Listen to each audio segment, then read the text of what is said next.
Welcome back to WRPL. It's the podcast where we talk about all the things we were watching, reading, playing, and listening to. My name's Ben, and unfortunately, we don't have Steve with us today.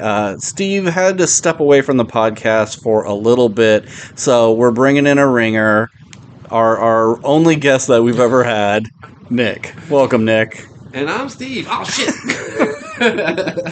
What's up? So, we have missed a bunch of things. We're not going to talk about Backrooms. We're not going to talk about Obsession. I know the No fans are clamoring for our our analysis on that, but like the movies have been kind of done to death. Everybody has an opinion on it. Me and Nick have already talked about it already, so we don't want to repeat ourselves. So I will save that for Steve if he ever comes back. So our main topic is going to be Masters of the Universe. This will be an interesting take. Me being someone who grew up, like that was my first love was He-Man. Oh. Well, in the like liking a piece of media. It's like I liked Transformers. I liked G.I. Joe. Never had the toys. I loved He-Man. So we'll talk about that. We'll talk about a couple other things. Let's talk news first. News and trailers and things like that. Sure. There was a trailer for X-Men 97 Season 2. Did you watch that? I saw, like, a clip of it. I didn't watch the full trailer. Okay. I mean, it's more X-Men. I'm super stoked for it. Yeah. I've always loved the X-Men. Love the last season. This one's going to be just as good, if not better. This month, right? Or July, something like that. It's coming real quick. Cool. Yeah. I don't remember much from last season, but I watched it. I know I watched it. Really late, too. You were... Yeah, because I was trying to get through all of the original that I did grow up with, but like I was so young that I was just catching random episodes as a kid. So I didn't remember. And once I was reading like that this new series 97 was going to like pick up where it left off. Sure. It was going to be referencing things. I was like, ah, shit. But I don't think it's important. Yeah, I got like in hindsight 2 seasons in, and I think I was just like, yeah, I'm not doing this. I'm watching the show, and it was fine. And especially that last season looks really weird. Like they changed Animation House because it was like gonna get canceled, but then it got picked up, and there was only a couple episodes. And I probably told this story last time X-Men 97 came out, but man, when that first show came out, I watched the show before I read the comics. Like my friends read comics, but I didn't. So I knew of the characters, but I started watching the show, fell in love, started reading comics, picking up toys and stuff. So like He-Man was my first love, then Ninja Turtles, then X-Men. I'd say that's the line. And I would watch every Saturday. Getting home from school, there'd be new episodes. Did Spider-Man fall in there at all? No, I was starting to get older, and I watched it, and I liked it, but I wasn't obsessed with it. You know, I've always liked Spider-Man, but I've never been obsessed with that character compared to... Like, when it came to Marvel Comics, I was an X-Men guy. Everything else, I didn't care about. Okay. But I would just wait for new episodes, and I'd get to the finale. Ooh, what's tomorrow? Is there going to be a new episode? Oh, no, it started over again, and it's Night of the Sentinels, Part 1. Oh, Morph gets shot! You know, it's like, that episode I've seen a million times, because it would always play. And then there would be one time where, like, a new season started. Because, like, back in the day, if you didn't catch a commercial saying when a new season was starting, it just premiered and you had no idea. So it I vaguely remember those times. Just popping up like a new season just really thrilled me. So, I'm excited that it's still sticking around. And, we're having kind of a year of X-Men. Like we got the, Marvel Tokon fighting game. We have a lot of, what's the Marvel Rivals. They're always doing new characters for that. We may have Jean Grey in the X-Men movie. Yeah. We're getting, Cyclops and Mystique and Professor X in Doomsday. We get X-Men 97, and Wolverine, then next the Wolverine the game, and then next year we'll probably start getting a fuck ton of casting for the X-Men movie. So, it's a very excited time to be young me. And then we had the State of Play. Yeah. Just a ton of trailers getting released. Hour and 40 minutes of just nonstop. Everything that you want. only really care about two things. Okay. Wolverine and God of War. Sure. Everything else like looks fun, but it may not be anything I'd pick up. I mean, there was some stuff. What was it called? Jin Atlas. It was like from the creators of Shadow of Colossus. Oh, With the big mech robots and stuff. That looks amazing. Mm-hmm. Will I get it? I don't know. There's a lot of. I think there's a lot of stuff that's like I need to see more. I need to see more. I need to see some gameplay. I need to hear some reviews. Because the two things you just said, they opened and closed with, and we got 10 minutes of gameplay of Wolverine and like 17 minutes of Buffy, and it was like enough to say, oh yeah, I'm buying. I'm day one buying it. Like I knew when they announced Wolverine, it's like from the people who made those 3 Spider-Man games that are nearly perfect. Yeah. I trust Insomniac. I trust them. It looks great. I didn't even know that God of War Laufey was a thing. No. I thought we were done. I thought they said this was a 2-game thing, and I don't know if I assumed we'd never get another God of War. I thought we would get an Atreus game. Oh yeah, that makes sense. Because I know you didn't play the second game. No, and don't tell me anything because I just started going through. Well, I had already played 12 hours of 2018 and then dropped it for I have no idea why. So I started that again recently. So. Okay, starting over or starting at your 12 hours? No, I started fresh. Okay. Yeah. Well, there's just like he develops. You know how he can help you with shooting bows, and then other sort of magical things. He does like some animal stuff in the second game, and it was like, oh, that's what the next game will be. Is like a focus on that. But no, we get Mom of War, and she looks badass. Yeah, that was I fast forward a little bit of the Wolverine gameplay because I already knew I'm playing that game. Yeah. And I don't need to see the whole whatever sequence that was. Maybe that's the opening sequence. That's probably opening sequence. But I don't need to see all of it. I'm going to play it. But I saw a good chunk of it. But the Laufey gameplay, since I didn't know even really what it was initially and had no idea that it was being made. I watched the whole thing all the way through like I was watching a movie, was never bored, and I was like, damn, that looks really like next gen. Really next gen. I think that's like a term we use when we're like, man, that's like seamless, gorgeous, how have games gotten to this point type of gameplay, and that's how I felt watching it. And the only thing that confuses me is that cube, that gelatinous cube, Jack Quaid's cube. But hey, we're in the like afterlife for the gods, and there's a lot of mythologies out there that I don't know shit about. So I'm sure there's a gelatinous cube. The only gelatinous cubes I know is like D&D, is those that they're like acid. But I wouldn't. Maybe that comes from something. But I like that we're getting other cultures.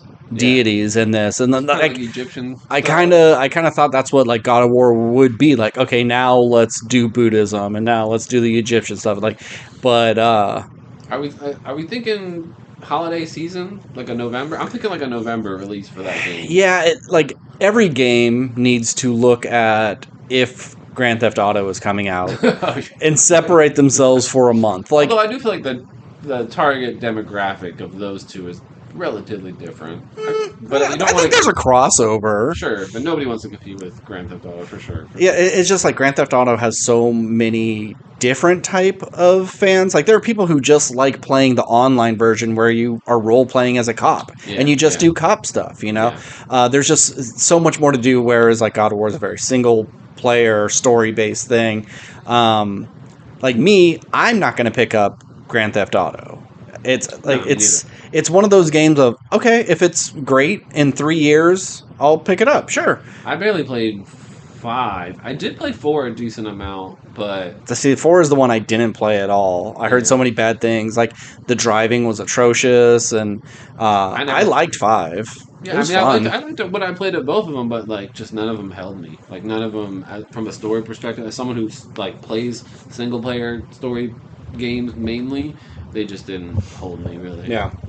But I'm sure they have so much more to offer outside of that. I know that. I know that. Even just as a game where it's like, well, it's got golf in this. It's got a whole golf game in the game. Yeah, you can do whatever you want. You can do whatever. That's great. I get it. I get the appeal. But for me, as someone who's like, I want to play a game, and then I want to never touch it again. It's like the only games I really go back to is Spider-Man because it's like I just like swinging around. It's fun. Whereas the God of War games, I don't know if I would ever go back to them. They're some of the best games I've ever played, but I play so few things, I don't need to be replaying that much shit. There's just too many games out, like coming out that I haven't gotten to, continuing to come out that like when I finish a game, it's hard for me to imagine diving into like these secondary modes and stuff that they have. And I also don't pay for PlayStation Plus, like I know you and Steve do. So, and some stuff is locked to that because it's all like online related stuff.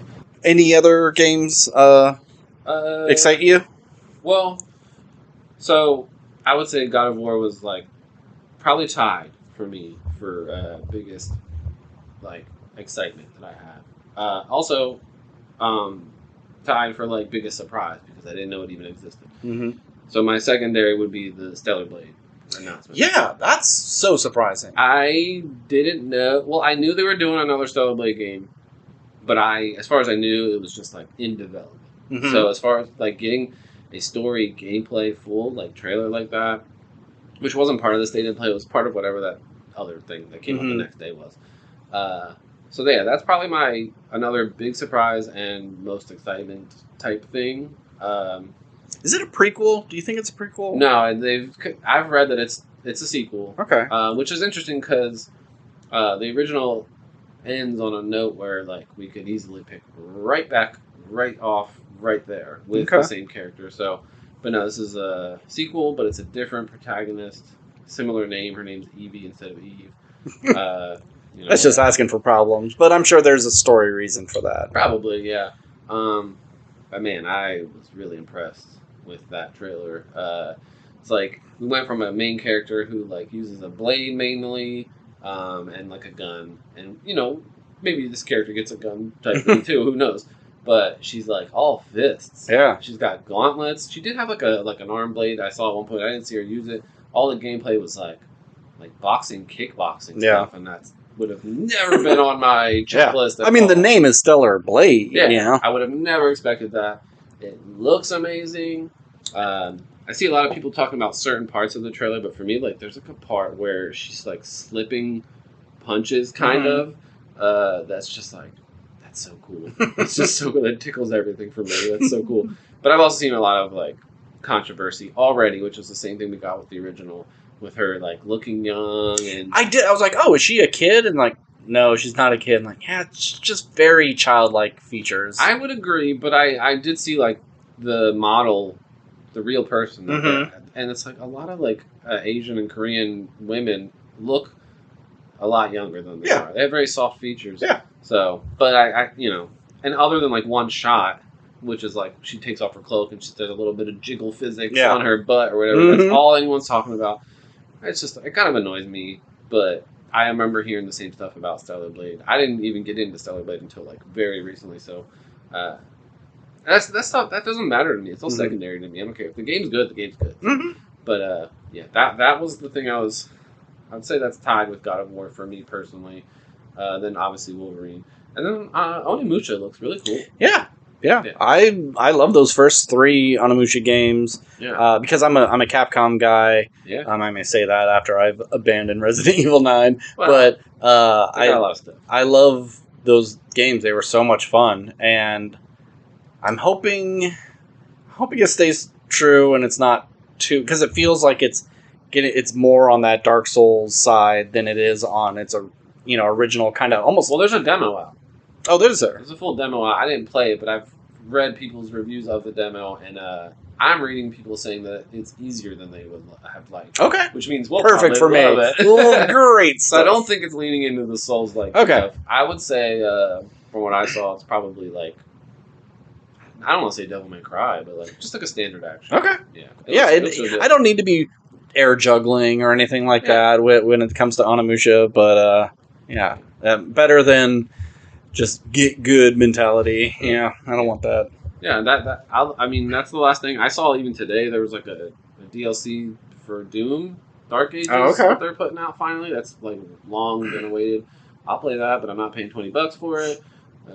I'm so tired of that, by the way. Like, $20 DLC. Yeah, I don't care if it's unless it's 10 hours plus. Yeah. $20. I could go to GameStop and buy another used game. Like, that's just crazy. It's the only reason I haven't played the DLC yet for Indiana Jones and the Great Circle because it's like $20. Mm-hmm. I know it's only like 5 hours. I'm not paying $20. Yeah. I'm tired of that. But also, if you love a game a lot, I guess are we really complaining about more? Yeah.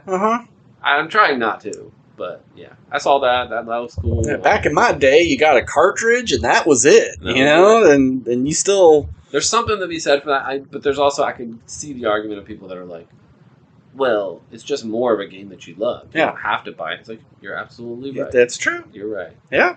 So, but yeah.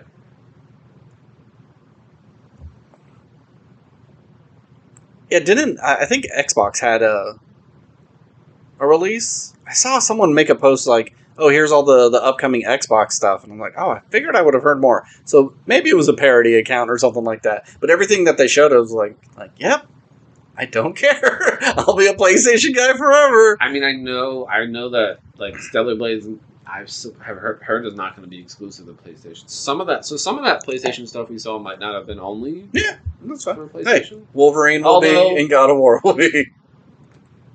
That first day stuff was the PlayStation State of so that all was PlayStation. But that stuff that we saw from yesterday, which was a lot, I guess that stuff is for everyone. Okay. Yeah, there's just a lot of game news come out. We couldn't cover it in one podcast. Yeah. There's a lot of stuff. All right, cool. Let's get into some of the things we've been consuming over the past week or two. I watched the Netflix Lord of the Flies miniseries. 4 episodes, about an hour apiece. Just retelling the story of a bunch of school kids, British school kids, in a plane crash, land on an island, and how we always just kind of devolve into chaos and brutality and needing of a hierarchy. But it's nice that we get to get into the 4 main boys a bit more, a little more of their backstory. Did you watch or have to read Lord of the Flies in school? I think I did, but man, it's been so long. I don't remember anything about it other than kids being stranded after an accident. Yeah, there's very few things I remembered except for the big stuff, which I won't say because they are spoilery. But there are like deaths. Some of the kids do die, and they were simple in the original movie. Like I don't remember. I remember reading the book. I don't remember what it was like to read the book, though. How graphic it truly was. And I would say they're less graphic this time around, but it's definitely more sad. They really can dwell on things. But the main 3 things I'd take away from this show is really interesting music. Sometimes it's like really whimsical and upbeat and silly sounding, and then other times it's like this weird electronic droning sounds. It's a very bizarre soundtrack, but works well. The cinematography, they do a lot of like color saturation, so like the jungle will be like bright reds and oranges and purple, but it's not always used as like someone's having a dream or a trip or anything. Like sometimes they just do it to pull out all the brown, so all the trees are gray, but the leaves are bright purple, and it's like a really unique show to watch without being like they're not doing Doctor Strange multiversal sort of like kind of craziness. It's just like for me it seems like jungles are boring. It's all green. How can we spice this up? But it looks really good. And then the 4 main kids are incredible actors. Simon and Piggy, I hope they have a large career because they are just so damn good. And for being incredibly young, I really enjoyed it. It's heartbreaking, but a good watch. Yeah, I haven't heard a lot about it, honestly. I think it came and went. Yeah. Until you just said it a few minutes ago, I was like, oh yeah, that's on my watch list too. I think if you were ever to 4 episodes, it's 4 hours long. If you were going to suggest something to parents, this is a good one. Yeah. Okay, yeah, I'll definitely check it out. Yeah. Cool. All right, Nick. So I watched something as well. I think I talked to you about it a tiny bit, and I won't go into too much detail because I don't want to spoil anything. But I did watch The Furious. Which I thought was coming out this week. And I was like excited. This Friday. Next Friday. Yeah, it's coming up, yeah. Yeah. Yeah, so I was able to catch it early for the mystery movie, which oftentimes they're usually like 4 days, like sometimes coming out in 4 or 5 days. Yeah. Occasionally you'll get something that's like 2 weeks out, and I've seen extremely rarely it'll be 3 weeks out. But this was something that was coming out 2 weeks in advance. I've been watching this, or this has been on my radar for a really long time, so I was really excited to watch this movie. I won't say, there's not that much to say about it. If you've seen the trailer, like... Daughter gets kidnapped. Yeah, daughter gets kidnapped. Revenge.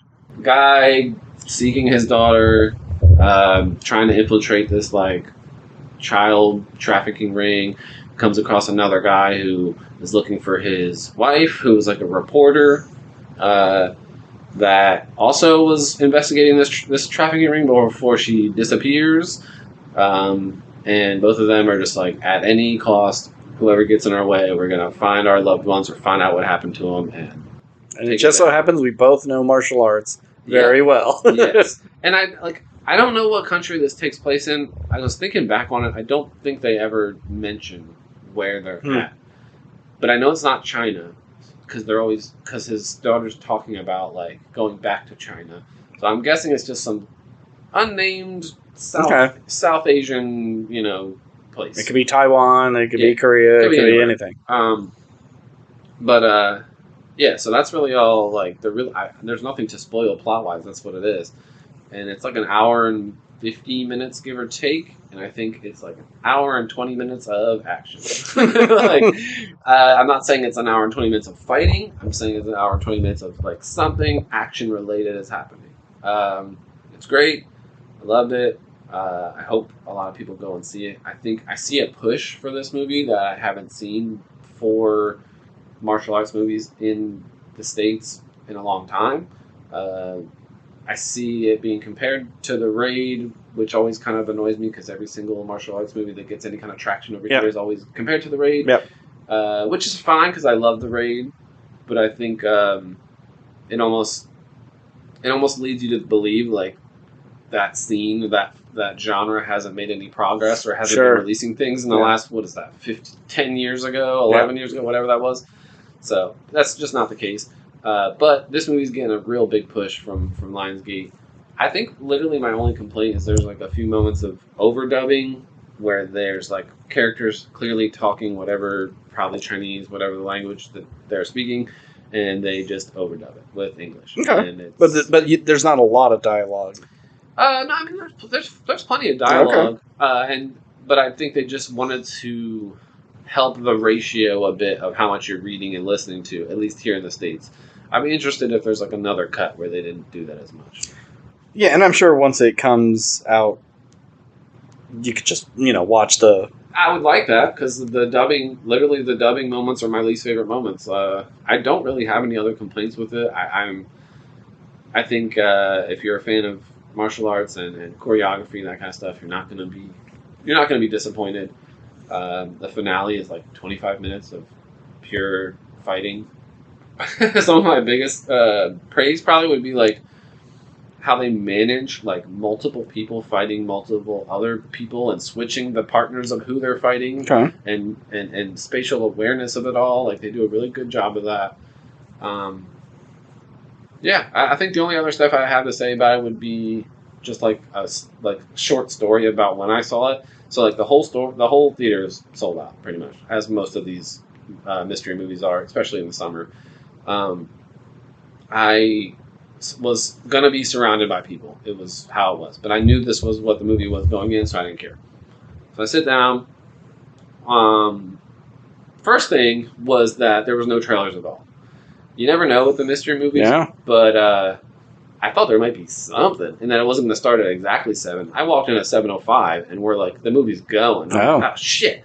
It's like a rush to my seat, and the amount of people that came in after me that I actually heard like audibly like fuck, like they were all like, oh shit, we're like well into the movie. I barely missed anything, and I could, piece together that all I missed was the beginning of an action scene, and I could see where it went, so it was fine. But I had 2 women on the side of me that were probably in their mid-70s. And it was like, this is not a movie for you. This isn't even just like a fun, whimsical martial arts movie. This is like brutal martial arts, and they're just talking, normal line, normal volume, not even trying to whisper. And after about a half hour, I finally leaned over to her right after she finished a long sentence, and I was just like, "I'm begging you, please stop talking. I've been waiting for this movie." That's all I said. And she was like, "Oh yeah, I'll try."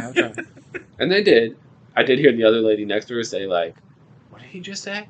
And then she like whispered it to her, and they did for the most part stop talking.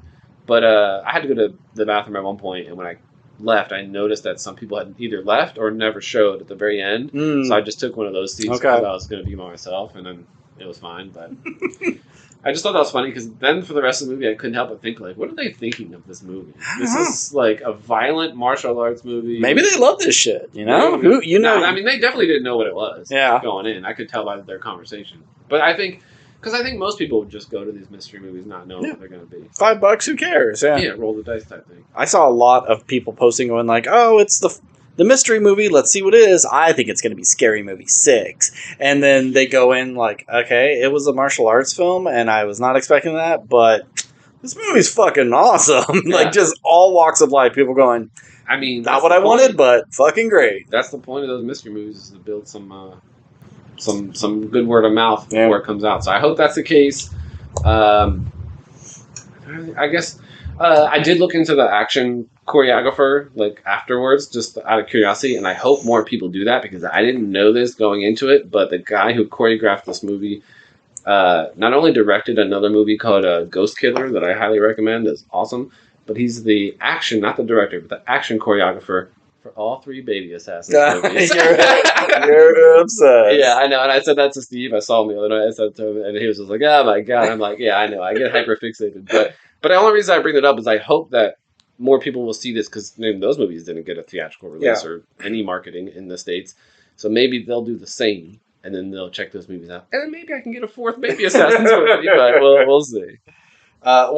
This movie is a Chinese production. Yeah, I know it's a Hong Kong movie. And it was filmed in Bangkok and Thailand, and they speak Chinese, English, and Thai. Okay, that sounds right. But in the movie, it may be a nondescript Asian country. As far as I know, they never say like where they're at. Yeah.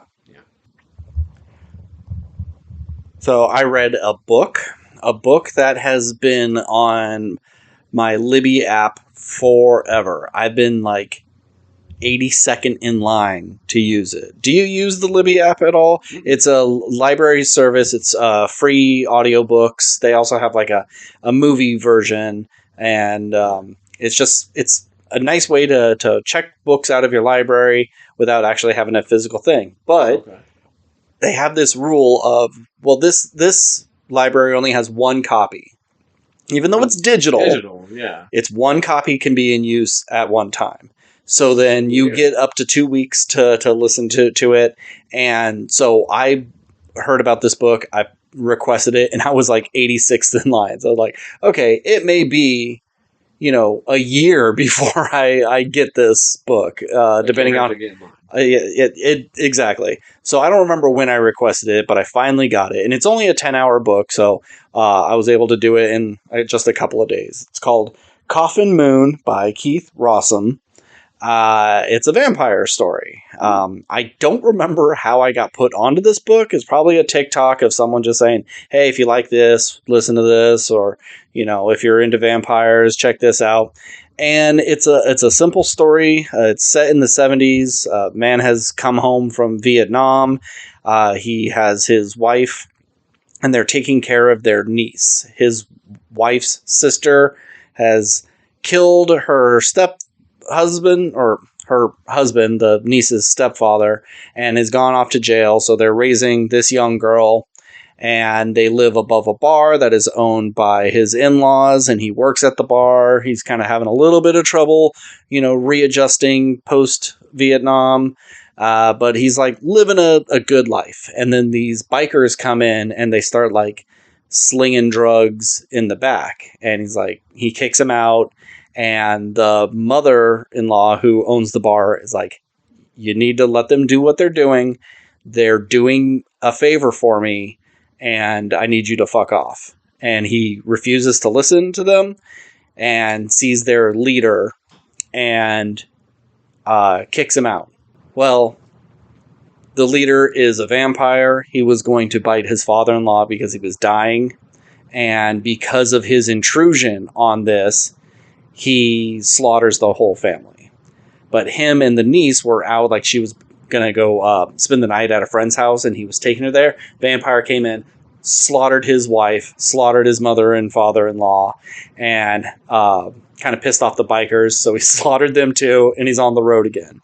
So now it's this niece and uncle trying to figure out who this guy is, and once they figure out he's a vampire, take the steps to hunt him down and take their revenge. And it's fucking sweet. I loved it. It's very graphic. It doesn't pull its punches when it comes to the gore. Has some fun mythology. My only complaint, it felt so grounded. Like there's a part where like he takes a Polaroid picture of the main vampire, and he's just like kind of like a smear of smoke. Like he doesn't show up. And so when he's trying to show the cops, like, this is the guy who did it, they're like, what is even that? That's just some smoke, you know?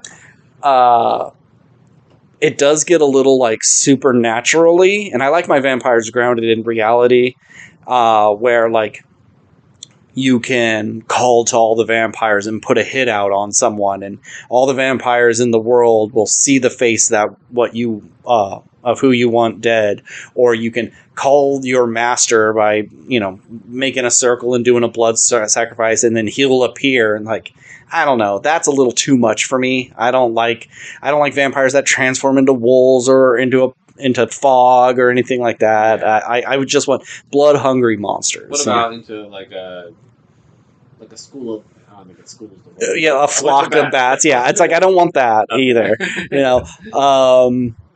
So it has a little bit of that in it, but that's fine. That's a me thing. That's how I like my vampires. But I don't know. It's just like a really simple, awesome story that I can totally see adapted, either movie or show. I could see doing a 4-episode sort of stretch it out sort of thing. But is it a really popular book? I'm guessing. I don't know. You're in that line. Yeah, it must be. I think like. He had this book for a while. I think he has a series that he's more known for. What isn't available on the Libby app. But like people love that series. So this is just one of his other ones. So like they may have read that first and moved on to this. Maybe it is something that'll get adapted. Yeah, maybe. I don't know. I think it was something like he was an unpublished writer. And then once he got his first thing out and it was popular enough, he was able to dump a bunch of his other works. So, yeah, good stuff. Coffin Moon, terrible title. It doesn't make any sense. I hate that title. But yeah, good. I feel like titles are tough.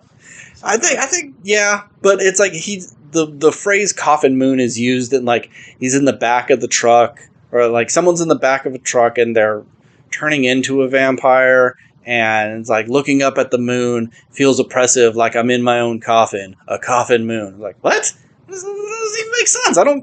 I think he thought of the title Coffin Moon and went, damn, that's fucking cool. How am I going to work it in? I don't know. I will. And then just made it up. But, that doesn't make sense. Yeah. But yeah, good story. Cool. Yeah, that sounds fun. Yeah. Well, I read some stuff too, actually. Okay. But it's been a little bit, honestly. I've been sitting on it a bit. And I actually don't.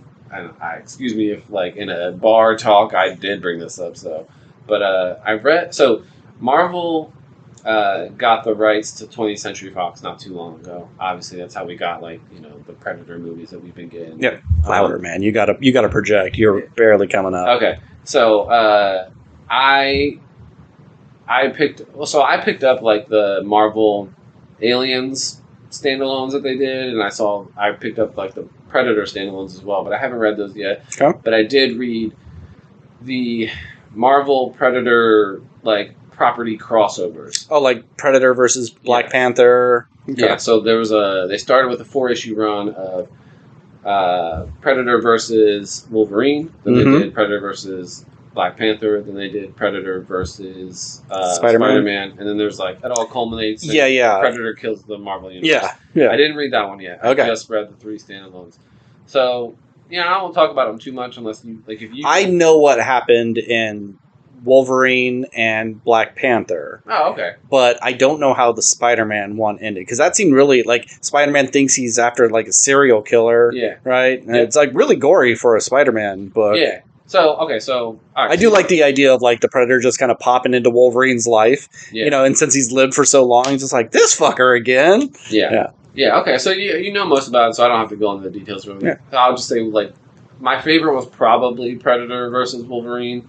But it's close. That just makes sense to put those two together. Yeah, and that was my favorite aspect of it. Just like watching Logan fight a Predator. What was like the time period? What would you say is the time period of the Revenant?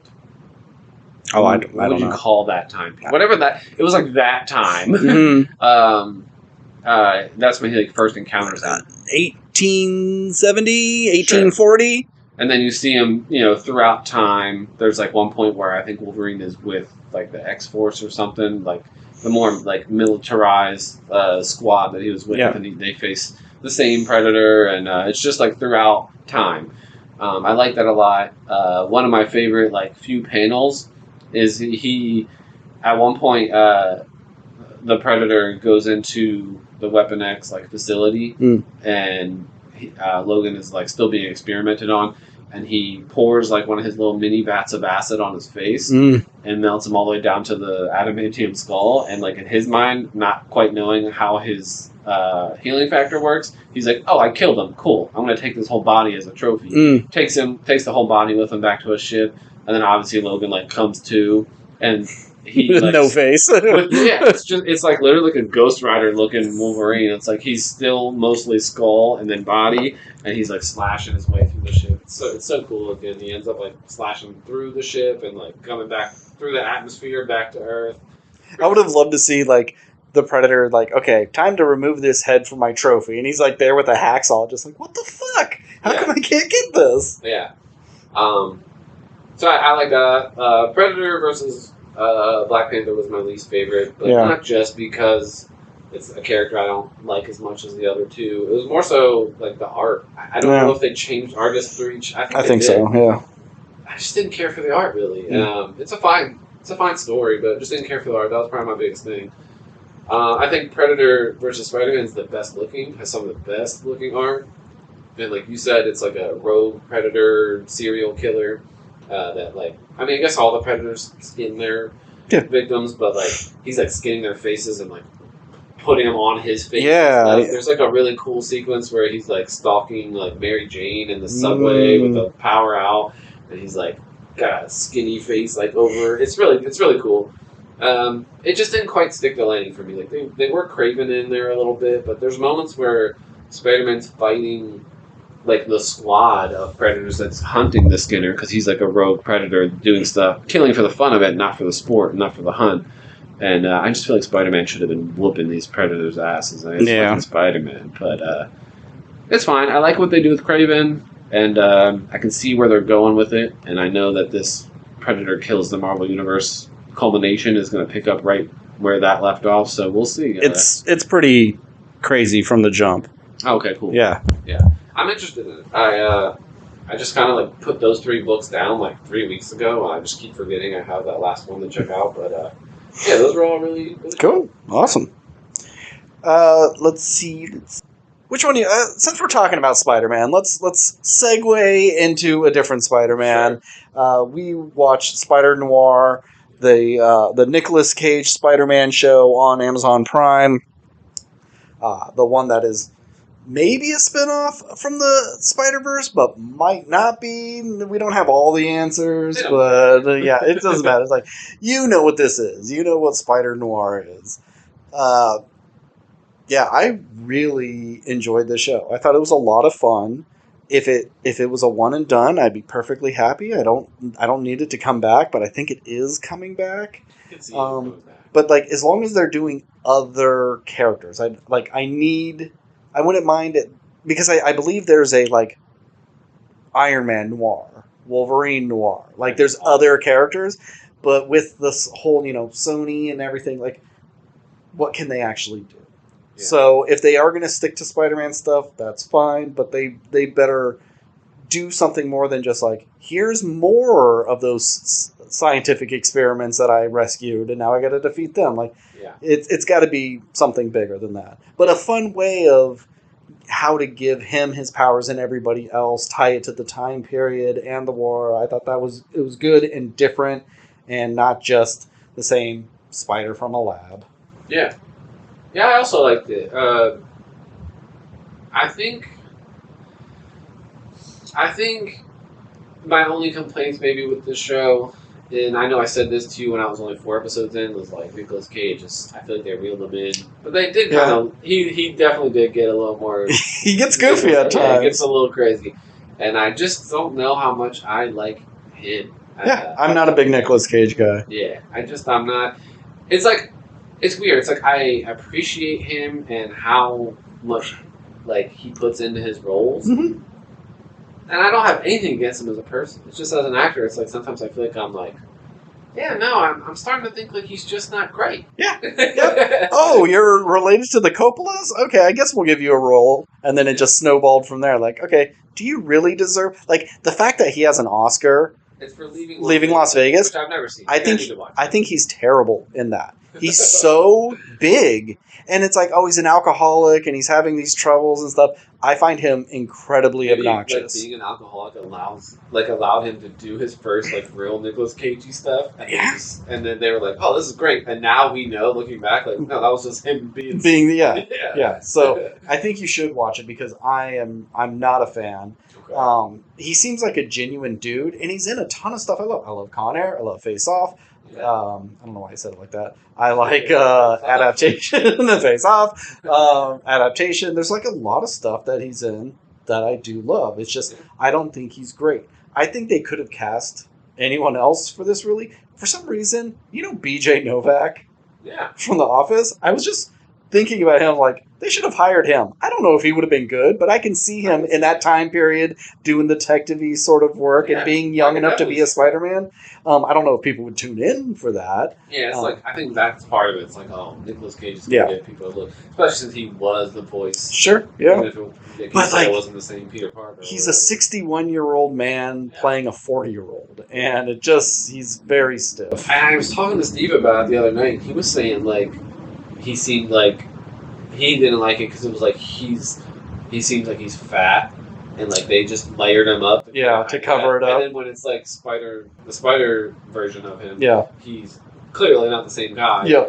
And there's like that scene which I hadn't gotten to yet, but I did get to after. But he mentioned it, like where he's getting experimented on or whatever, or not experiment, but like the doctor's trying to get his organs. Yeah. And he like lifts up his shirt, and it's like that's not Nicolas Cage's body. Yeah. But I was thinking. And, it doesn't make it any better, but maybe that's because he's playing John Madden.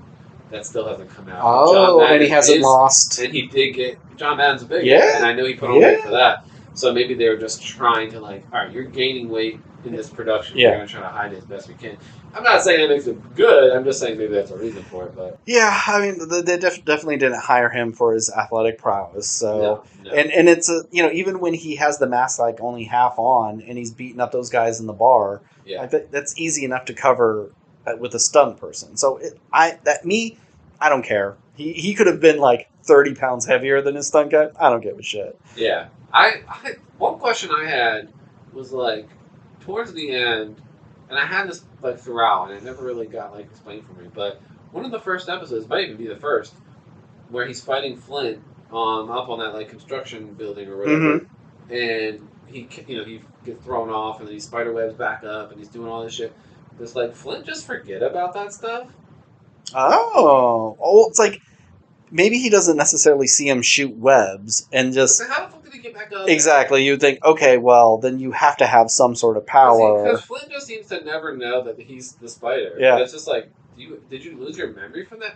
And they could have easily put a line in where, like, after he stops doing Sandman stuff, it's like, wait, what happened? I don't remember anything in the last 20 minutes. I got sandy brain, so yeah, that's a good point. I never thought about that. I kept thinking that the whole show. I was just like, how does he not remember that night? I know that she didn't get up there until he'd already subdued Flint. Yeah, but like, Clint was fighting them. He webbed back up there. I'm pretty sure. I might be wrong, but I thought he used web again in the fight up on top of the building. Yeah. And then he definitely was doing stuff that that Ben Reilly should not be doing. Yeah. So I'll chalk it up to Sandy Brain. Yeah. Sandy Brain it is. But yeah, no, I enjoyed it for the most part too. And fun fact, I talked to Ben or to Steve about it. I know you watched it all in color. I talked to him. We were both watching it all in black and white, but I did watch the finale in color just because it was like, because I had started in color and switched. But watching the finale in color was interesting because it was like you really get to see the color of like their suits and stuff, and it really made me realize why it was such an expensive show. I already realized, probably getting some of those cars, those old car stuff. But you really see the money in the especially I was going to call it Felicia Hardy, Kat Hardy. Yeah. All of her outfits are really vibrant. Yeah. All of Robbie's suits are very vibrant. Yeah, Robbie's suits are crazy. Yeah.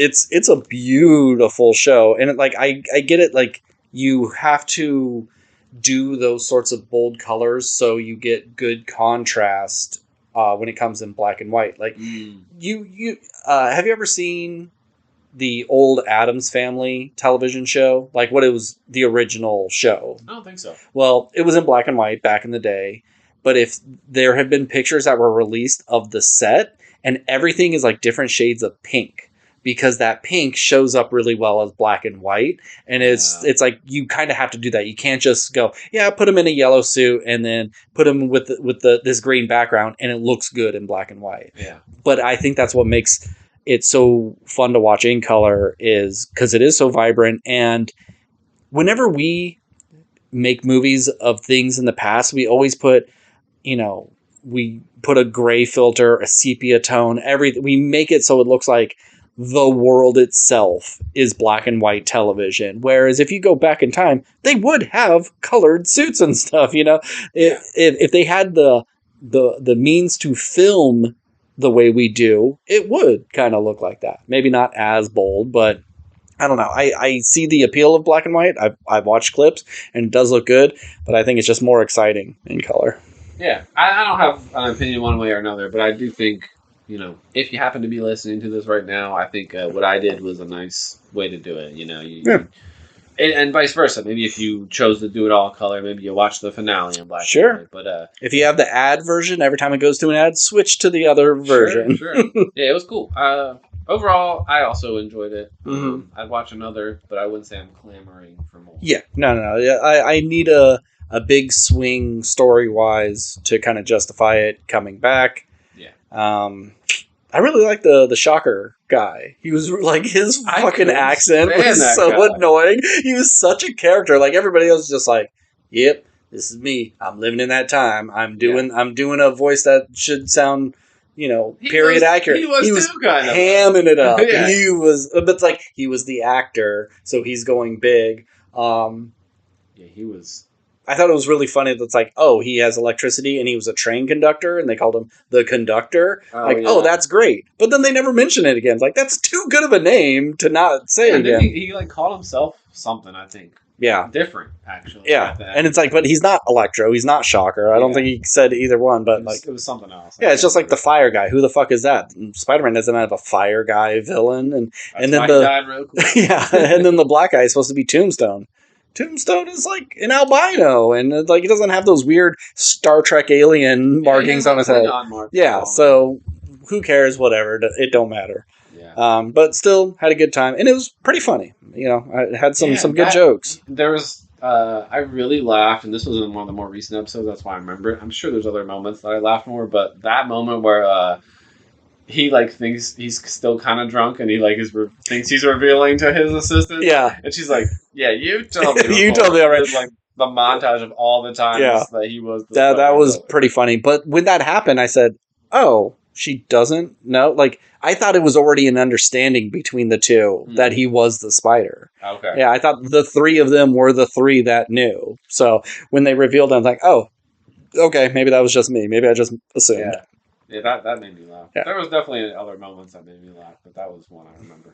One of my favorite lines is he's talking to Kat, and they're doing their little banter back and forth when they first meet, and just like, I don't like surprises. I'll keep that in mind for your birthday. So like little things like that. I also really like that kid. That kid that he's always trying to like get to help him, like get people off his back or whatever, or like that kid. There's always a little orphan shoeshine boy, That twist kid. Yeah, great.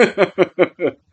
Which is funny. It's like they put him in a hat and a coat, and he had to stand in front of the window to make it look like, it's like, who's gonna believe that this little boy's face is gonna be the same as melted wax face of Nicolas Cage? Those are the dumbest dudes ever. Noir baddies. One last thing I'll say: love his webs. Love that they were black. Yeah. So different. Yeah. It was like kind of gross, but I like that. I didn't realize they were really black. Until but you would think in black and white it would be really bright white because webs are white, but yeah. I mean, I honestly didn't think it made it just feel very like Venom symbiote, and like coming out of his wrists, like same Raimi style. Yeah, I mean you can't do shooters in this. You can't. You would have needed them too many times. Yeah, it's like, and how big they would have to be for the technology of the era. He has to have a backpack with tubes on it. It's just easier. Make it organic. I didn't think of that. All right, let's go on to the other TV show that we watched. A show that's been around for a few years, only got a couple of seasons, but finally came to an end. Euphoria Season 3. A very strange season compared to everything that came before it. It really does feel like a Season 5 of Euphoria. Like we missed out on so much more character development. Or if this was just a season finale or a season of a completely different show, these characters are not it, and this was just brand new from the jump because they have to reintroduce everybody. If this was just something brand new, it'd like, oh, that was a good season of television. That was entertaining and gripping, and I just feel like it's not deserved for these characters so soon. I wish we got a season 3 and 4 in between so we can build there. A little bit of college years. It's just, a show that was about like two women who kind of find each other, and one has a drug problem. One is, a trans prostitute. And then it gets to like some of the darkest stuff on TV I've seen in a while. I really liked this season, even though I think the messaging may be a little bad, especially by the final shot of like God bless America and how so many people are turning to religion. And it's like, is this what we're actually saying? Is like these characters need Jesus and they wouldn't have gone down these paths? I don't know. That I don't really dig with, but everything else I thought was really good, entertaining TV, really, really high quality trash. Yeah. I think this show, in this season particularly, it's like easy to forget. We're watching an HBO show, so it's like every time I would click play on it, I wasn't necessarily that excited, but like as it would go on, I'm like, oh, I mean, this is still quality stuff. Like everyone involved with the production of this is shooting a beautiful shot and it's scored well and it looks nice and it's, this is quality stuff. Yeah. Regardless of what you think of, where they took the plot. I would agree with what you said. Like, it does feel, I think everybody would agree with you, that it feels very different from season 1 and 2, and there seems to be some kind of like crazy time jump, and I would have liked to seen them grow into this point of their lives a little bit more. But I don't think that's the fault of the people who are writing it. I really do think that's just you're not getting any more out of this. Yeah, it's like everybody got so famous. There was so many issues on set between different actors and stuff, and I think they were just like, let's just wrap this up.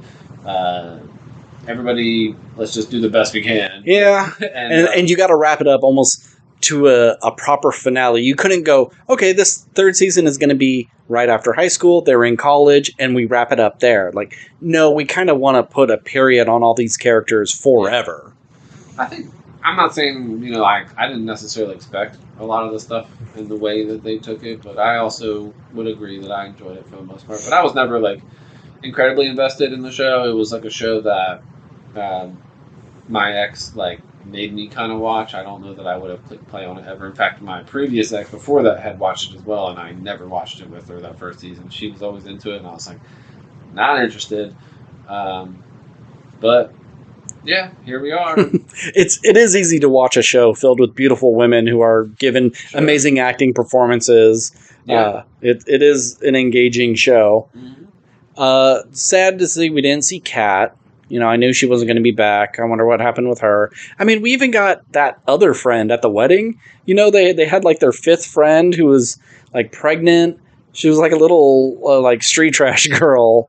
God, what was her name? I remember that scene. It's like BB or something like that. And I remember thinking, like, I don't remember that character, but I can tell that's somebody I'm supposed to remember. It was like she's in the other seasons, but so infrequently. It's like she was just, they needed another body as a fill-in. They didn't do anything with their character, but we didn't get Kat. Hunter Schafer, you know, easiest week of work of her life. Yeah. You know, great paycheck. Whereas like Zendaya and Sydney Sweeney had to put in absolute work. Like they really had to put it all out there. But not together. Not together. There's one scene where Zendaya's knocking on her door, and I was like, "Oh, I wonder if they're going to actually talk." Nope, they don't talk. Yeah. Like they barely even talk about each other. But we get it. You know, they're not going to. I think. What's her name? Maddie? No, Cassie's sister. Oh. The one who was working in Hollywood. Yeah, you know, like very underwritten, and like if they were going in that direction of Cassie going into Hollywood and all that, like that would make sense to be a part of it. And that's another thing of like, it feels like we're not doing enough with this character because we're saving it for the next season. You know, that there would be more, and it's just like they didn't know what to do with her. When I would imagine they started this season knowing it was the last one. Yeah, absolutely. They absolutely knew. But I would have never expected it would end in like a giant shootout in a strip club with two characters, one who was introduced this season and one who's only in like 2 episodes in the previous seasons. They really made you feel like Ollie. Rue's Ollie sponsor was like a huge part of the show. Yeah, he even got like backstory. Yeah, and I kept thinking to myself, I was like, wasn't he like barely in this show? He's barely in it. Yeah, he gets like an episode each season. And I don't know if I even feel like his almost like, I don't want to say suicide mission, but like he didn't. There's a good chance he wasn't getting out of there alive. Oh yeah, that's why he dressed in his uniform. Like he wanted to go out with his head held high, putting down the bad guys. I guess maybe like that whole montage of him seeing how many people he's been sponsored with have died was like supposed to be like, I'm fed up with all this, and Rue was like one of my the final straw. And I'm gonna go, you know, but it still just felt a little. It felt like if. It would have like a more, say, downer ending. Like Alamo forces Maddie to be in a relationship. Maybe Cassie has to work at the strip club. Like Alamo wins. And Ollie kills himself because he can't handle it. Losing all the people. Like I can see myself saying, damn, I kind of wish he would have like got revenge for Rue and like just came in blasting and killed all those motherfuckers. And then they went, you know what? That sounds fun. Let's do that instead. Yeah. The like action like movie fan in me just really wish he'd brought one more gun. Sure, just one more pistol.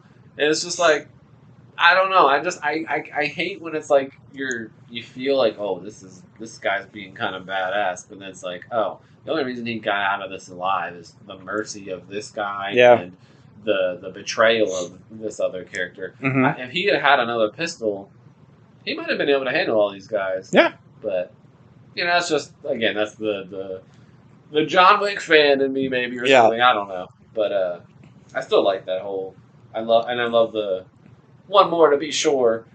Yeah, right in the face, yeah. That was nice. Yeah, I mean I didn't even pick up on like the whole messaging stuff you were talking about towards the end. I just figured it was like we were focusing on that because Rue was like finding religion. But it's like, did she truly like? Yeah, she had the burning bush moment, but she never seemed like she really turned herself over to religion. Yeah. Like, I'm going to bail on these people. Fuck the DEA. Fuck all of them. I'm going to go to a monastery. You know, it just felt like, I don't know, a justification to like. I don't know. I don't even know. It feels weak. Yeah. And like, oh, this is an all-E thing. Why does it have to be a her thing? I don't know. I really think there's a lot of aspects of where they went with the story that we're just like, we're doing the best we can with this season. And if that's the case, I think they mostly pulled it off. Yeah. I enjoyed it for the most part. I'm glad it's over. Yeah. Because I wouldn't say that if we had gotten a season 3 like you were talking, like, you know, them in college or something, I probably would have been, I'm cool with a couple more seasons of this. But because that was never going to happen with the level of fame, the controversies among like, it's got to be a rough set, I think, and with all these actors and how big they've gone. It's just, I understand that they're like, all right, we got to finish this up. I mean, in some ways, we should probably be glad that they finished it at all. Yeah. They could have easily just like, no, Sweeney's huge, Zendaya's huge, Elordi's huge. Yeah. This girl's out. He's dead. He's dead. Yeah. It's just like they could have easily been like, you know what? There's just no way. There's too much going on. We see no way to make this work. But they did their best, and I had a good time with it. It was different. It was definitely different. Final thoughts. Damn that snake in a box things. That was. I thought it was going to be a misdirect of this snake. You think it's going to go in there, and then it just moves on, and it's just a sort of like, man, wouldn't that suck if that happened? And then it actually happened. Holy shit! What an awful way to go. That's my nightmare. Yeah. But I do think he could. He didn't even try to grab it. The moment that thing drops on me, I'm grabbing it by the neck and I'm squeezing it. I know he's handcuffed, but I'm doing everything I can. You could wrap around me as much as you can, but I'm not going to just sit there in fright. I say that as someone who's scared of snakes, but I hate snakes too. I would say easier said than done, but also you would think if it's like you or me type situation that you would be like, fuck it. I need to do something. It's like if I bite me anyway, if I don't do anything, I'm definitely getting bit, and if I may not get bit if I do this. So also like his body's never going to get found, or unless they develop that area, which who knows, because that's the same area with the flowers, I believe. It was that. So it's like they may say we're never digging here, so his body's never found. Yeah. But I think a clever thing would have been for Cassie to think, I'm out of it. Maddie has to take all the bullshit with Alamo. I get off scot-free. I'm going to start my OnlyFans again, and I'm going to, kill it. But then that co-star who drank out of the glass that had the finger in it dies because he contracted something from that rotted finger. They investigate her because she was one of the last people he was with, and they find the finger, tie it back, and then she gets in trouble for his death. No matter, even if she tries to like say everything, she still is hiding it. Because she kind of gets off pretty easy. Yeah. I mean, she has a life of sex work, but she seems to be okay with that. Yeah. But all in all, like I'd say, like thumbs up. I had a good time watching it, but it is trash and dodgy sort of messaging. And I bet who's the creator? Oh fuck! I just had his name. Yeah, that he's a weird sex pervert. I think he needs to be investigated. There's too much stuff in there that just felt like this is his fantasy. Like watching Rue and Cherry, I think that's her name. No, Cherry's her real name. The big-lipped one with the Nazi tattoo on her lower back. Oh, yeah. What's her name? Faith? No. That all sounds right. Whatever. Like them swallowing the drugs and stuff and just the gagging and the spitting. It's like, you're getting off on this. Hard to watch. But, what happened to her and the guy? Like, they get picked up on the side of the road and we don't see anything that happens with them. Oh, yeah. So it's like, there's still some, like, loose things hanging. But all in all, like, every time I came home on Sunday and like, oh, yeah, a new episode of Euphoria, I guess I'll watch. But once I was 10 minutes in, I was just like, hell yeah, I'm watching good TV. Yeah, I don't have any major complaints, but I don't think it's a show that I would like be running around recommending to a bunch of people. No. Like I could see people recommending seasons 1 and 2, and I was one of those people who was recommended seasons 1 and 2, but I don't know if anybody was out there like, you gotta watch season 3 of Euphoria. Yeah. I mean, if you're a pervert, then yeah, it's a great show for you. Sure. Yeah. All right, let's get to our main topic. I had one more thing. Oh, yeah, that's right. But I don't have to talk about that. Okay, go for it. I finished a game. I finished 007. Oh, you did? Did you bring it over? I didn't. Actually. I didn't think about it. God damn. I just finished it. But I did finish 007 First Light, which I think came out a week ago. Yeah. Yeah, so it's probably the most recent game I've blasted through it. Well, I think I finished it with like 21 hours, 22 hours. It's not a long game. This is a good game. If you're on the fence with this, I would just ask yourself if, like, continuing content or, like, how long a game is really important to you. If you're the kind of person that's like, oh, God, $70, I better be playing this game for 45, 50, 60, 100 hours, it's not the one for you. But that being said, I can't really judge it for its, like, overall content too much because I know there's a tactical simulation mode that has, like, full-fledged missions that you can go do that I haven't started yet. And I know they just, however controversial this may be, they just announced the story DLC that will be coming pretty soon. So there's more content coming, but you'll have to pay for that DLC. So of course. At least the tactical sim stuff, I believe, is all free, and I do think they're going to be updating that. So, you know, maybe that adds a little bit of content to it, whatever. But if we're just going with the campaign, the story mode, no, it's not worth $70. No. That being said, I had a really good time with this game. I'll start with complaints. The only complaints I can really think of at the moment is regular combat. I wish there was a lock on. I think I might have said this to you. I wish when you're in brawling and you're not shooting and stuff, I wish there was a lock on. You do get used to it a bit, but it is a little jarring, I guess, when you're not able to lock on and you have 3 enemies attacking you.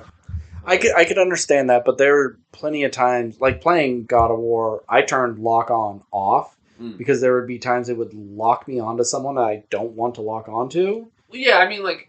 But if you punch someone and you hit them, you should, like, automatically kind of sync to that person instead of just, like... I'm assuming you throw a punch and it hits someone, but he moves. You keep punching in the direction you are facing. You don't follow him. Yeah, no. There's no lock on of any kind. No subtle lock on nothing. I'm saying more like I wish I could, like, press a, R3 or something and it would at least lock on to who I'm trying to circle around or something. But you do get used to it, and after a while, the combat is actually pretty enjoyable.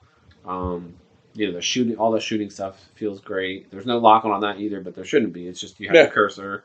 And it feels really generous, too. I mean, there's times where like, oh, was that a headshot? Okay, cool. I think it's a good-looking game, not the greatest-looking game, but coming off of just beating Stellar Blade, it is kind of tough because I think Stellar Blade is one of the best-looking games I've ever played. This game has its moments where it looks great, and then other times where it just looks good. Okay. But it never looks bad. I think I told you this as well. I think it's the closest thing to playing a movie that I've played. I stand by that now that I've finished it. There are some moments where I feel like I'm just walking through MI6 or walking through a location listening to dialogue, and there's not much I can do in those moments, and I wish it was just a little more playable. I do wish it was a little more Uncharted and a little less Hitman, but I also came to really appreciate the stealth moments and how many options you have as far as, like, I can bluff my way through this if I have enough. I don't know what it was called. Bluffometer, yeah. I can lure this guy over here and get him. I can.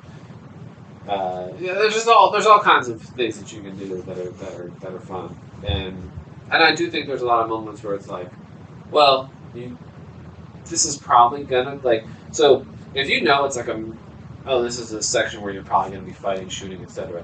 A lot of times a license to kill thing will come up across the screen, meaning that all the enemies in there are hostile. Okay. If it's a scenario where these are people who, if they catch you, would probably just boot you out of the area or something, that's where you're not able to use your guns. Okay. And that's like, but if it's like a license to kill scenario, which there are plenty, you can still kind of start that encounter like, let me see how many I can pick off before I start the main. Yeah. Everybody sees me.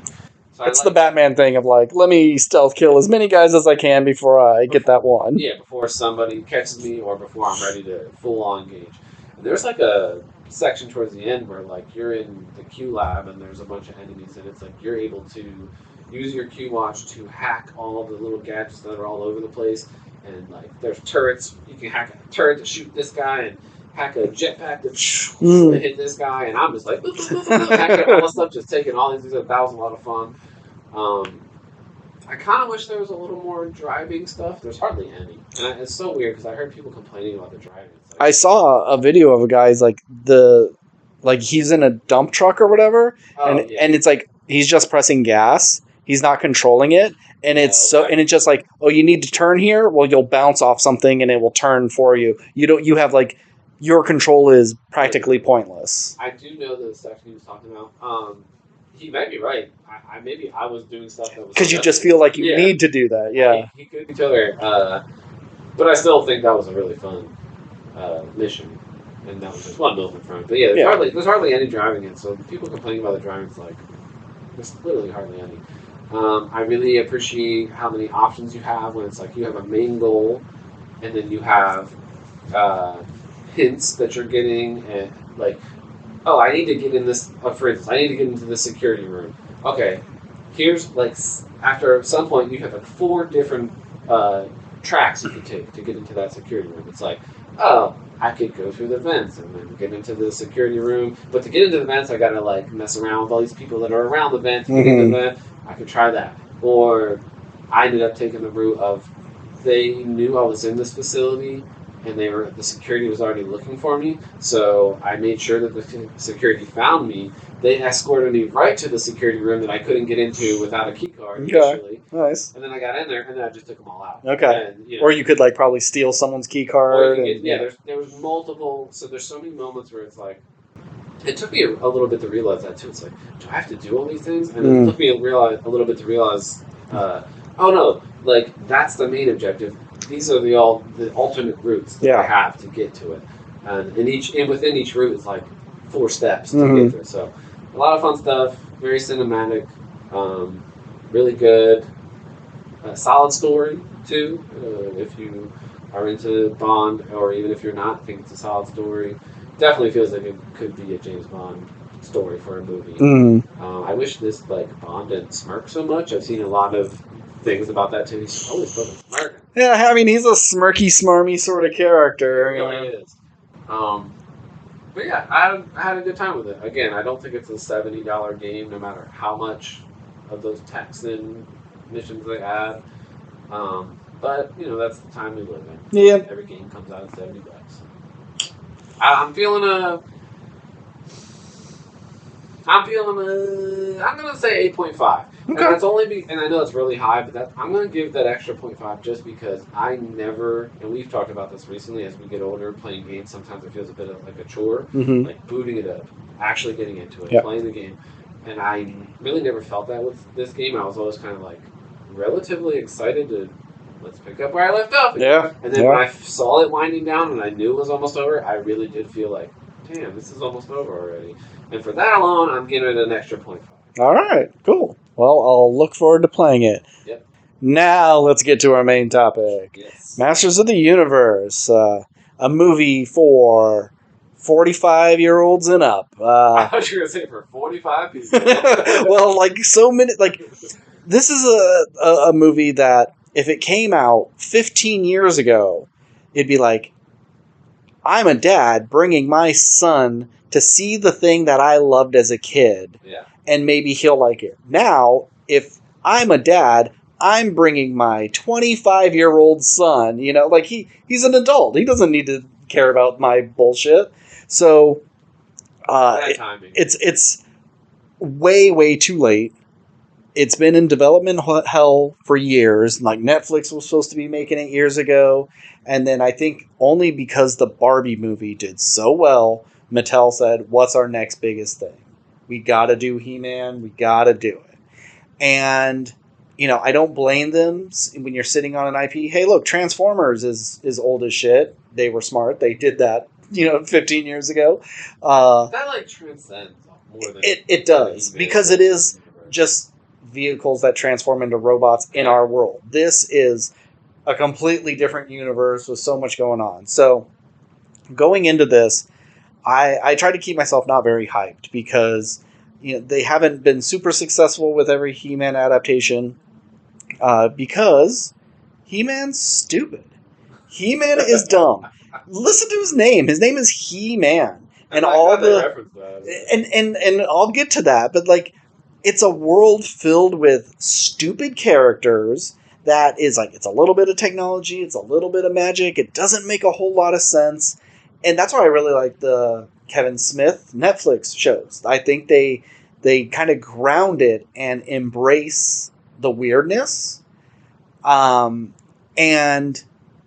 they try in this to a point. It's like they want to embrace it, but they're also kind of embarrassed, so they need to make fun of it at the same time. And I think like you kind of need to do one or the other, and it gets pretty wishy-washy. So going in, I was hesitant, and then I started hearing like good reviews. Yeah. And walking out, I really wanted to like it, but I don't. I don't hate this movie at all. I would give this movie a C. It's perfectly fine.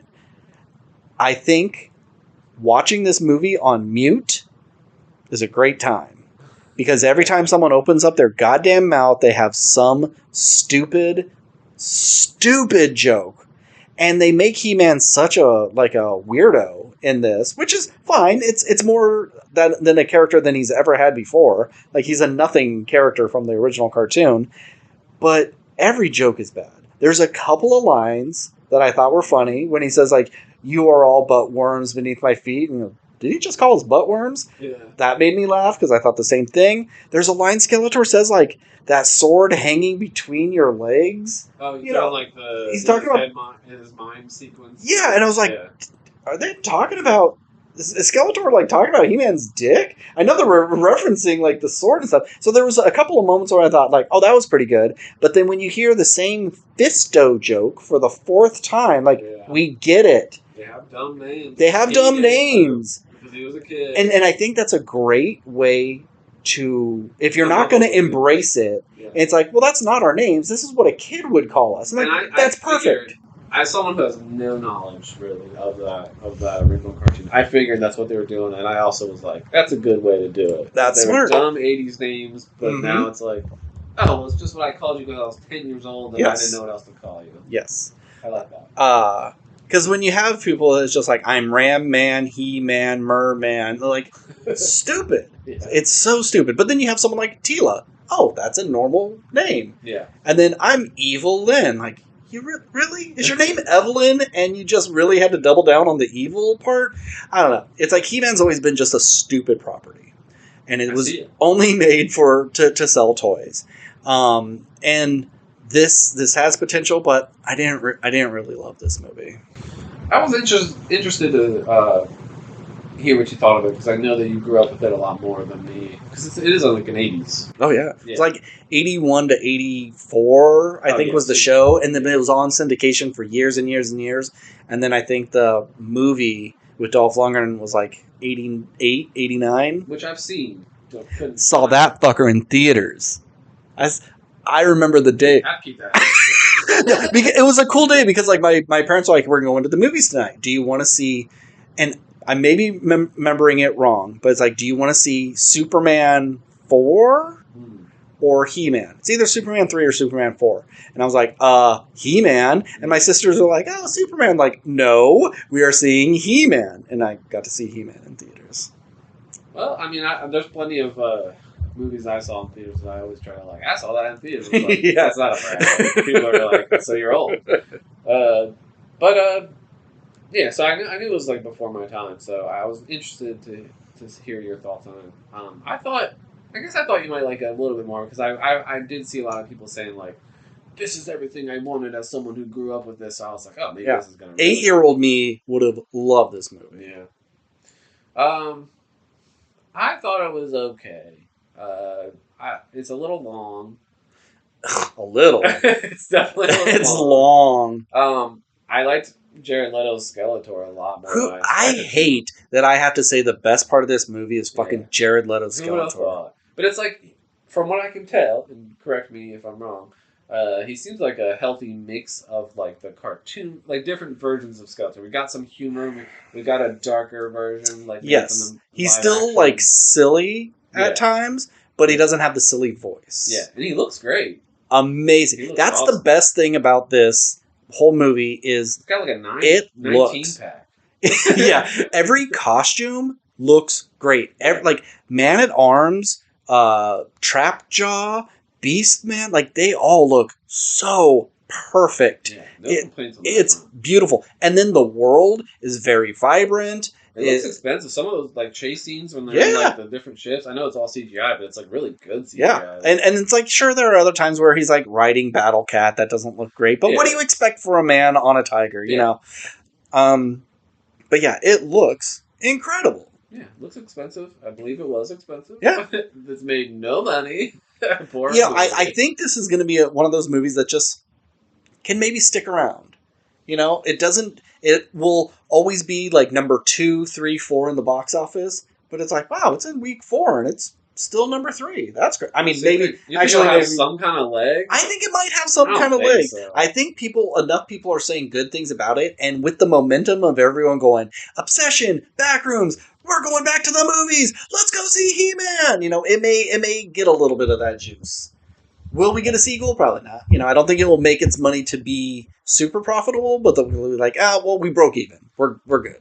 I think the fact that the Dungeons and Dragons movie did way more money in its opening weekend. Yeah. Which this really wants to be. It wants to be Guardians of the Galaxy. It wants to be. And if they just had those writers to punch up these jokes, this could be an all-time classic. But it is so unfunny at times. I think the hardest I laughed, and it's, saying I laughed hard is generous, but and I don't remember, I'm paraphrasing, but it was just like a moment where Skeletor is just like he says something along the lines of like, make sure you kill all of them or something. He's like, women and children first. Yeah. that made me laugh. And that's what's like, Skeletor is just the so like, I'm deliciously evil. Yeah. Like he revels in it. Yeah. And so when we get to like the end where we're going through He-Man's life, and it's like Skeletor in the gym. I love that. Skeletor on the date. Skeletor at the job. Like, this is amazing. I wish we had a little bit more of this. It was like such a unique part of that movie that really stands out. Yeah, that was fun. I really love that. I love Idris Elba. He's always like one of the best parts of so many bad movies. Like, he's just always good. Like, Tila is, like, I don't really know that actress. I know she's on Riverdale, but that's it. I definitely looked into her afterwards. Because it was, like, coming off of Obsession, it's like, oh, we got another, like, relatively unknown. Yeah. I'm like, God, she's beautiful gorgeous. Latina woman. And then we go into this week, I'm like, wait, no, this is the most beautiful woman I've ever seen. Like, I'm just obsessed. And I was, like, looking at what she was in, and same as Indy Navarrete, or however you pronounce her last name, not in anything that I would have seen. Yeah. But been in a few things. But definitely this is their bigger, major thing. Yeah. It's just like, man, they're really finding some beautiful women. Yeah. This girl who plays Tila is so pretty. Yeah. I just wish she did something with her hair. She just looked like she just hopped out of the shower. I kind of like that. It's like everybody else is like so designed. He-Man's hair is so like perfectly updated, so it's not the normal bob that he always has. And she just looks like just run a fucking comb through it.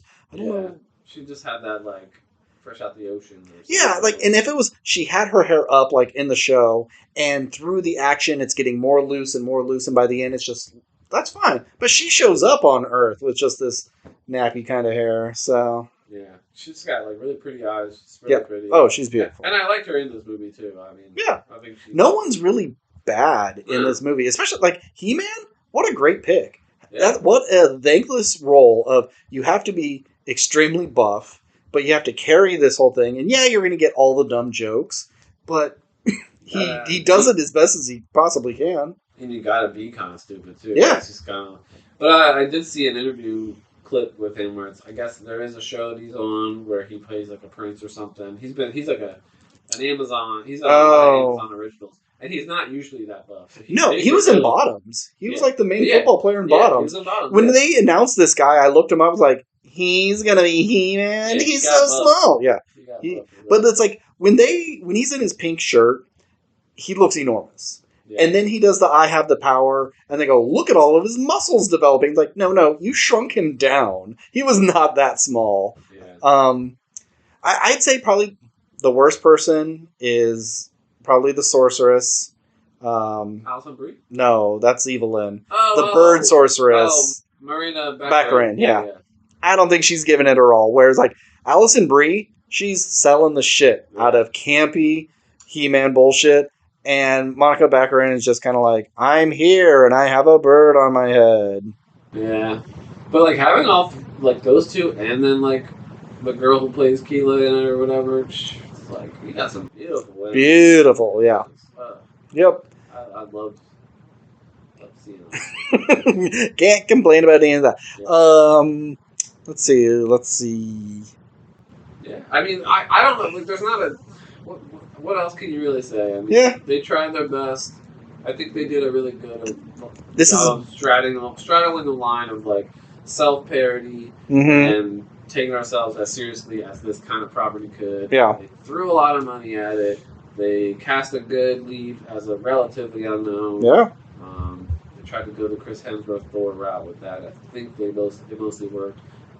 The only thing I would say is I don't agree with you. I don't think this movie's going to have legs. I don't think this movie, I think it's going to be a big bomb. It's already a big bomb. And I predicted at the end of last year that this would be one of the year's big bombs. But because of people are liking it so much, I think like it's going to make more than I expected. But when you have a Spielberg movie next week, a Toy Story movie the week after, and then a Supergirl after that, it's going to be hard to do anything. And then, smaller movies all within that. And then, Robin Hood. And then Odyssey is like a week after that. It's like first week of July, right? I can't believe, to think that July is right there. Close. I know. Yeah. I don't see it, but, I wish the movie the best. Yeah. I also did not walk out of it like, man, I hated that. I just walked out of it like, cool. Yeah. Sure. Yeah. I've been a little shorter, but cool.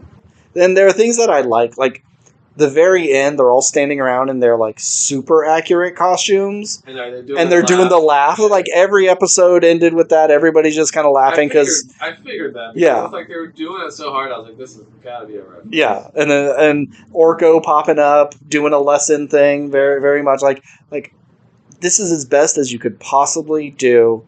I just wish it was funny. I just find it so incredibly unfunny. Yeah, I didn't laugh too much. I mean, I guess Skeletor got the most laughs out of it. But... Yeah, he's definitely the best. One thing I saw, and I think this would have been a great thing to add, but instead of He-Man being in Human Resources, which is supposed to be his character developing about, it's not about being the muscles the whole time, him working at HR just feels kind of odd. What they should have done is, how in Barbie, that Barbies are real and their Mattel is in the movie? Yeah. Make him work for Mattel, and he's pitching the He-Man line, and he's showing them all of his drawings of all these characters, and, so then you could almost kind of have this Mattel universe, and then have... Will Ferrell at the head of Mattel. Let him be that every time, and he pitches it, and he says all these dumb names, and they go that's ridiculous. No one would ever buy that, or put it in production. I think that would have been a fun twist that to kind of tie all these together. But yeah, you gotta wonder if anyone ever thought of that. I don't know in the industry. Yeah, that's a pretty good idea. Yeah, and just doing things and then. The hero, he lives at Castle Grayskull and shows a picture and wait, that's the good guy's house? Yeah. And that doesn't make any sense, which it never did. Never made sense that Castle Grayskull was the good guy's house. I think there could have been some comedy mined from all that and saying wait, so there's a He-Man and a Merman and a Ram Man and I think that would have been fun. Yeah, you could have it's for kids. Yeah. I agree. I think that would have been cool. But yeah, I gave it a C. I'm perfectly fine with it. I just wish it was better. It's like the perfect fold in your laundry movie. Oh, yeah. You know, it's on TBS. Yeah. Oh, cool! I remember this scene. I'll check it out. Yeah, it's like I can't think of any scenes that it's like that's something like I always kind of think back of when I worked in a movie theater. And it's like would I walk in and catch that scene Sure. again? And I don't know if there's a. I would just be happy to get a glance of Tila. Tila, sorry. Tila. That's really it. For some reason I can't get her name. Like the other day I was like, what was her name? Kira? I'm like Googling it. I was like, no, that's not coming up. Tila. Yep. Yeah, I'd have been happy with just seeing a glance of her, but it's like, as far as any like scene I need to see again, no. No, I mean the Skeletor in He-Man's life is like I think the highlight scene. Sure. But like as far as like a big boom bombastic action sequence, there's plenty, but there's nothing that's like man, I gotta see that again. I mean I will say that Trapjaw, like what a great character. Like he just looks so goddamn good. Yeah. Anywho, all right. So teasing for She-Ra, of course. We all I knew it would be a She-Ra teaser at the end. I left after the mid credits, so this is a post credits. Yeah. So the mid credit one was what? The little wizard guy. Oh, it was the wizard. So yeah, halfway through it shows She-Ra standing there looking at some other weird castle. I'm pretty sure it's Castle Hordak. And someone off screen saying like He-Man's returned. Should we go help? And she says something, and you can't tell who it is. It's just a stand-in. Okay. But so I would like to see that because She-Ra had some cool characters of himself. And if you look, her main person, his name is Hordak. Yeah, his name's Hordak. He looks a lot like Morbius, which it's like, damn. They should have just got Jared Leto to play Hordak and anybody else to play Skeletor. But anywho, yeah, me and my friends back home, we were trying to cast who would be a good person for that. It's like I could just see like a McKenna Grace getting it, young and up and coming in every property already. Yeah, who knows? I have to see. I don't know anything about She-Ra. Yeah, just his sister. That's all. Oh, okay. Or cousin. I can't remember. Think we're getting any more. Nah, probably not. But it's like, fuck, Bezos. You're the proper age where you probably watched this as a kid. Just throw money at it. Let this be your baby or something. Or, do a sequel that's. I don't want to support this, but that's like streaming only. Sure, yeah. Have to go to theaters if that's cost. If that's what you're worried about. Yeah. Who knows? I mean, I'd watch it. I'd definitely watch another Bastards of the Universe. Yeah. If we never get more, I wouldn't be surprised, and I don't care. Yeah. All right. Well, next week is Disclosure Day and the Furious, so that'll be fun. I'll watch that. I'm definitely gonna watch the Furious again. Yeah. Sure. Not excited for Disclosure Day. Someone at my work was like, "Man, aren't you excited that's coming out?" Because like he knows I'm a movie guy, and like, not really. You can't really get me excited. Oh, but it's Spielberg. Like, I get it, but he's not infallible. So. Yeah, I wouldn't say I'm excited, but I would say I'm mildly looking forward to it. And it is another movie that both my parents have mentioned to me, so I do think it'll do okay. Yeah. And I've heard pretty good things, so I will definitely be watching. All right, so that'll be next week. If you want to get in contact with us, we are at WRPLpodcast@gmail.com. We're on Instagram, TikTok, Threads, and Blue Sky. Once again, Nick, thanks for coming in and filling in when Steve can't be here. All the best wishes to Steve and his family. I'm sure he'll be back. Yep. All right. Keep consuming.